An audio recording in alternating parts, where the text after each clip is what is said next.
মাসে বৈদেশিক ঋণ বেড়েছে $7 বিলিয়নেরও বেশি। উদ্বেগজনক বলছেন বিশ্লেষকরা। এখনই লাগাম টেনে ধরার তাগিদ। বৈরী আবহাওয়ার বিরূপ প্রভাব কাঁচামরিচের বাজারে। পরিস্থিতি সামাল দিতে আমদানি শুরু। প্রতি কেজির খরচ পড়ছে এখন $170।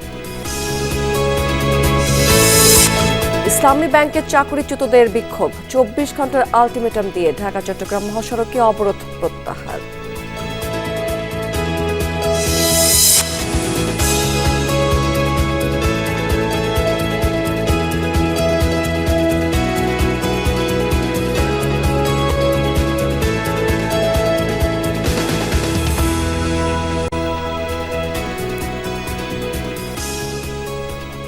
আমন্ত্রণ বিজনেস স্টোরিতে এতক্ষণ শিরোনাম দেখছিলেন। এবার চলে যাচ্ছে পুরো খবর এবং পুরো সময় জুড়ে আপনাদের সাথে থাকবো আমি রাবেয়া স্মৃতি। অর্থ বছরের 3 মাসেই দেশে বৈদেশিক ঋণ বেড়েছে প্রায় $7 বিলিয়নেরও বেশি। জুন শেষে ঋণের স্থিতি দাঁড়িয়েছে $112 বিলিয়ন। দেশের উন্নয়নে বিদেশি ঋণের প্রয়োজন আছে, তবে বৃদ্ধির হার উদ্বেগজনক মন্তব্য করেছেন অর্থনীতিবিদরা। তারা বলছেন যে যাচাই বাছাই ছাড়া বিদেশি ঋণে এমন কিছু প্রকল্প গড়ে তোলা হয়েছে যার কোনো যৌক্তিকতা নেই। তাদের দাবি এসব পরিশোধে বেগ পেতে হবে। ভবিষ্যতে বিদেশি ঋণ নেয়ার ক্ষেত্রে আরও বেশি সতর্ক থাকার পরামর্শ দিয়েছেন তারা। ঋণ গ্রহণের লাগাম টেনে ধরার সতর্কবার্তা দিয়েছে অবশ্য IMF। মেগা প্রকল্প নির্মাণে বিদেশি উৎস থেকে ঋণ নিয়ে থাকে উন্নয়নশীল দেশ। বাংলাদেশও এর ব্যতিক্রম নয়। তবে প্রশ্ন আছে বিদেশি ঋণের সদ্ব্যবহার নিয়ে। পতিত হাসিনা সরকার কর্ণফুলী টানেল, এলিভেটেড এক্সপ্রেসওয়ে এবং রূপপুর পারমাণবিক বিদ্যুৎ কেন্দ্রের মতো বেশ কিছু উচ্চাভিলাষী প্রকল্প নির্মাণ করে বিদেশি ঋণে। এর অনেকগুলো ঋণেই অর্থনৈতিক যৌক্তিকতা, প্রকল্প বাস্তবায়নের স্বচ্ছতাও প্রশ্নবিদ্ধ। তবে এতে বেড়েছে ঋণের বোঝা। অন্তর্বর্তী সরকারও বিদেশি ঋণ নির্ভরতা অব্যাহত রেখেছে। বৈদেশিক লেনদেনে ভারসাম্যহীনতা, রিজার্ভ বৃদ্ধি এবং মুদ্রাবাজারে স্থিতিশীলতা ফিরিয়ে আনতে দরকার হয় বিদেশি ঋণের। এসব কারণে দ্রুত গতিতে বাড়তে থাকে ঋণের পরিমাণ। চলতি বছরের জুন শেষে বিদেশি ঋণের পরিমাণ বেড়ে দাঁড়িয়েছে $112 বিলিয়ন উপরে। আগের প্রান্তিকে এর পরিমাণ ছিল প্রায় $105 বিলিয়ন। বিদেশি ঋণের 80% নিয়েছে সরকার। বৈদেশিক ঋণ বাড়ার যে হারটা, সেটা উদ্বেগজনক লেভেলে চলে গেছে গত 10 বছর। 16, 17, 18 সাল থেকে মাত্রাতিরিক্ত হারে ঋণ নির্ভর, বৈদেশিক ঋণ নির্ভর উন্নয়ন প্রকল্প নেওয়া হয়েছে এবং এর মধ্যে অনেকগুলো অতি উচ্চ মূল্যে স্বাভাবিক যে কস্ট এস্টিমেট তার সেটাকে ডিফাই করে অতি উচ্চ মূল্যে সেই প্রজেক্ট নেওয়া হয়েছে। তারই ধারাবাহিকতায় কিন্তু বৈদেশিক ঋণটা এই পরিমাণ বাড়ছে। সুদের খরচ বাড়ছে, জিডিপির অনুপাতে বিদেশি ঋণের পরিমাণ কম মনে হলেও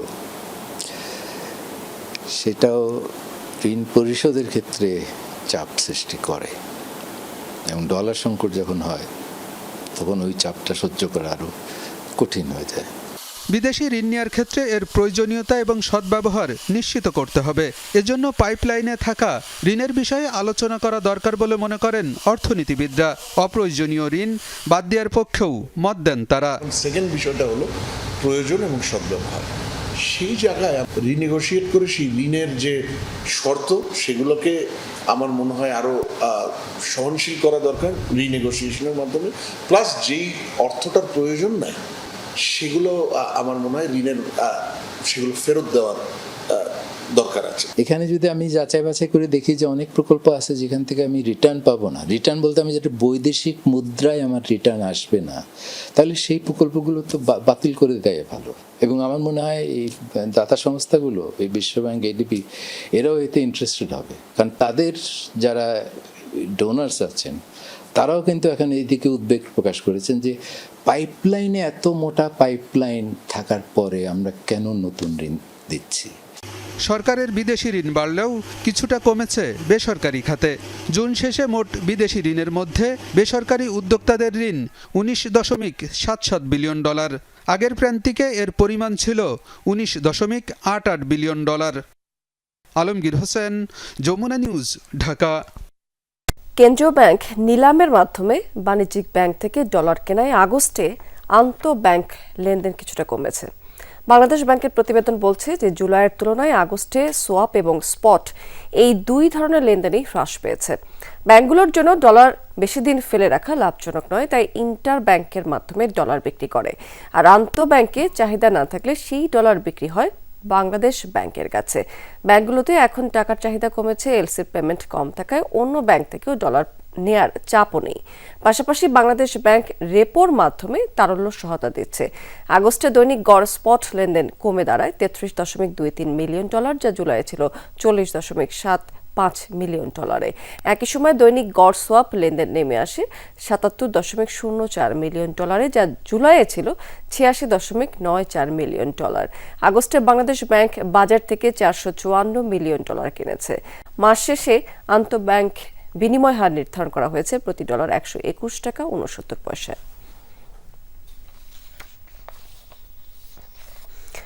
বৃষ্টির অজুহাতে কাঁচা মরিচের বাজারে অস্থিরতা চলছে।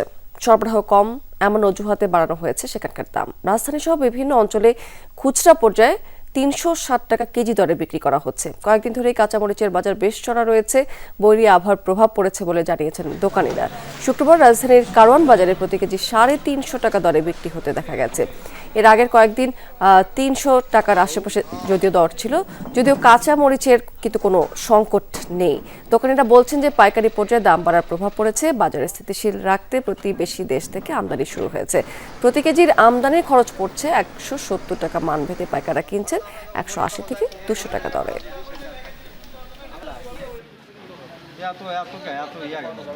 6 দিন দুর্গাপূজা বন্ধ কারণে দেশে প্রচুর অভাব ছিল। এই কারণে আজকে স্তর বন্দর খোলা আছে। আমরা এলসি মরিচ কিনলাম 190 থেকে 200 টাকা কেজি। এখানে মোটামুটি আপনার মধুপুরের মরিচ ঢুকছে, বোলডাঙ্গা মরিচ ঢুকছে, নন্দুরবাড়ির মরিচ ঢুকছে, 3-4টা আইটেমের মাল ঢুকছে। অবস্থা আমি বর্তমান 5B থেকে হিলি বন্দরে আসছি কাঁচামরিচ ক্রয় করার জন্য। দর্শক, কাঁচামরিচের আমদানি পরিস্থিতি জানতে আমরা একটু যেতে চাই হিলি স্থলবন্দরে। সেখান থেকে যুক্ত আছেন আমাদের সহকর্মী মুরাদ ইমাম কবির। কাঁচামরিচের আমদানির কি পরিস্থিতি দেখতে পাচ্ছেন, যেহেতু বাজারে কিন্তু আসলে দাম বেশ চড়া?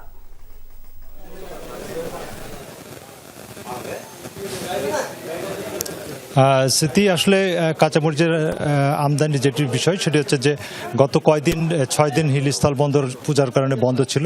6 দিন পরে আজ থেকে বন্দরের আমদানি রপ্তানির কার্যক্রম শুরু হয়েছে।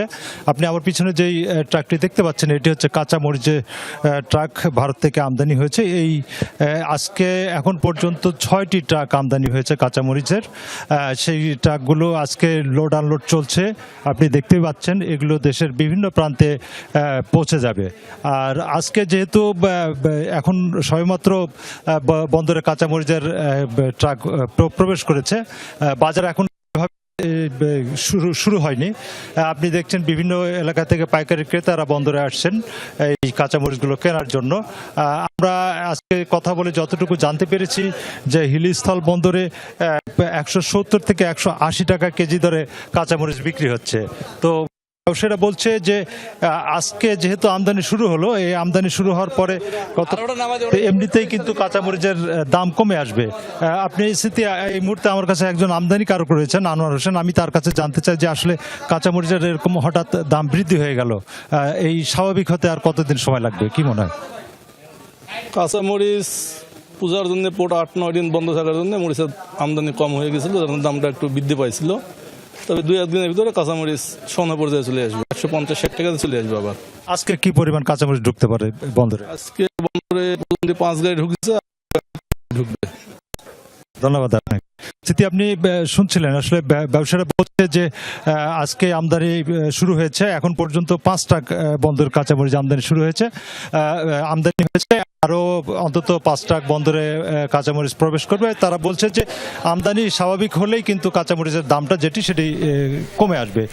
আমরা যেটি দেখেছি এর আগেও কিন্তু হিলিস্থল বন্দরে, অর্থাৎ বন্ধের আগ মুহূর্তে প্রতিদিন 15টা, 20টা, 25টা, 30টা করে কিন্তু কাঁচামরিচের ট্রাক বন্দরে প্রবেশ করেছে। যেহেতু আজকে থেকে শুরু হলো, এখন দেখা যাক যে বন্দরের আমদানি কি পর্যায়ে থাকে এবং বাজার কি অবস্থায় থাকে। তবে ব্যবসায়ীরা বলছে যে বাজার কমে আসবে। স্মৃতি, এই আমদানির প্রভাব নিশ্চয়ই বাজারগুলোতে পড়বে, স্থানীয় বাজারগুলোতে। অনেক ধন্যবাদ আপনাকে।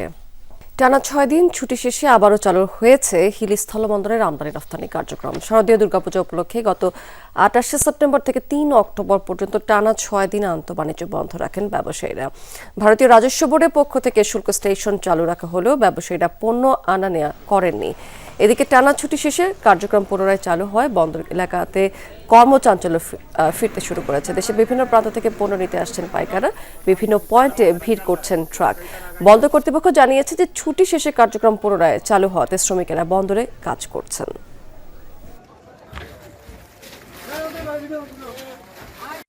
27 তারিখ থেকে 3 তারিখ পর্যন্ত আমদানিকারক, রপ্তানিকারক এবং সিএনএ বেতনের আবেদনের ভিত্তিতে আমাদের বন্দরের কার্যক্রম বন্ধ ছিল।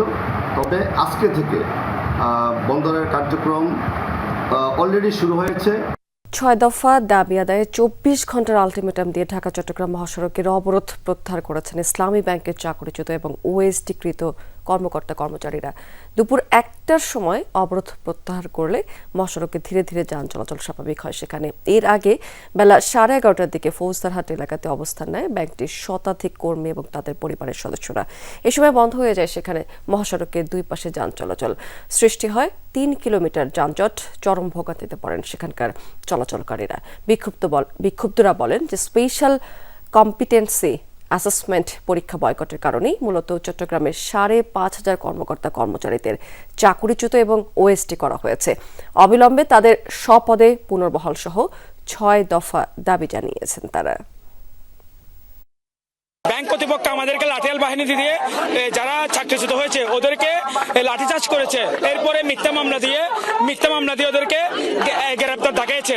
সমস্যার সমাধানের জন্য আমাদের সাথে ওনারা কোনো ধরনের কোঅপারেশন করেননি। কদিন পর রাস্তা বন্ধ, কদিন পর আন্দোলন, আমরা রাস্তা জ্যামে পড়ে থাকি, এগুলো তো আমাদের মাল নষ্ট হয়। ওনারা আন্দোলন করতেছে, আমরা এখানে অনেক ভোগান্তিতে আছি। দর্শক, এবার আপনাদেরকে জানিয়ে দেব সাপ্তাহিক পুঁজিবাজারের খবরাখবর। টানা পতনের ধারায় ছিল পুঁজিবাজার এই সপ্তাহ কিন্তু প্রধান সূচকের সাথে কমেছে বেশিরভাগ প্রতিষ্ঠানের শেয়ারের দর। এবারও সপ্তাহের ব্যবধানে সার্বিক লেনদেন কমেছে প্রায় 1,500 কোটি টাকারও বেশি। পতনের ধারায় ছিল সিএসসি সূচকও। প্রথমে ডিএসসির খবরাখবর এক নজরে আপনাদেরকে একটু জানিয়ে দিতে চাই আমরা। দেশের প্রধান পুঁজিবাজার ঢাকা স্টক এক্সচেঞ্জের সাধারণ মূল্য সূচক সেটি কিন্তু 0.66 পয়েন্ট কমে দাঁড়িয়েছে 5,415 পয়েন্টে। বেড়েছে ডিএসসি এস সূচক, তবে আবার কমেছে ডিএসসি 30 সূচক।